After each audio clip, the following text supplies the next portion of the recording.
कि उन्होंने बहुत इज़्ज़त कमाई है इस्लामी लिहाज से, उन्होंने बहुत इज़्ज़त अपना एक तरह से हम लोग रमज़ान ट्रांसमिशंस उनकी 24/7 देख रहे होते थे। We were just looking in the picture of the TV. Aamir Liaquat उनकी ट्रांसमिशंस चली, वो इस्लामिकली वेरी रिस्पेक्टिव, उन्होंने रिस्पेक्ट बनाई अपनी। उसके बाद अपना क्या नाम है जो है इस तरह से अगर उनको वही मीडिया जो उनको इज़्ज़त दे रही है और वही मीडिया अगर उनको इस लिहाज से अपना क्या नाम है इन द फ्यूचर अभी जो करंट टाइमली उन्होंने जो फेस किया, जो लोगों ने मैसेजेस किए, लोगों ने ओपिनियंस दिए कि इनकी थर्ड वाइफ को लेके और उनके अपना रिलेशन को लेके उनकी ज़ाती अब ये रिलेशन है, इन्होंने सुन्नत रसूल की अपना क्या नाम है जो है पैरवी पूरी करी है। वो यूँ कि उन्होंने शादी निकाह की है, कोई जिना नहीं किया है। वो इंसान आखिर तक यही बात कर रहा था कि मैंने जिना नहीं किया है, मैंने निकाह किया है। निकाह करके उन्होंने एक लड़की का घर बसाया है, उस लड़की ने उनको नंगा करके दिखाया यार।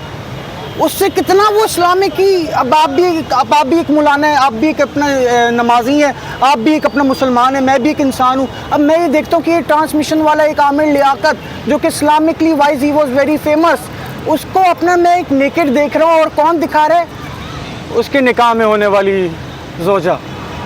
इससे अपना क्या नाम है जो है इससे ये वाला दुख उसको अगर नशे में लाकर और उसकी मौत का सबब बन रहा है तो जो है मैं कहता हूँ ऐसे लेजेंड्स लोगों को अपना इस तरह नहीं जाना चाहिए था।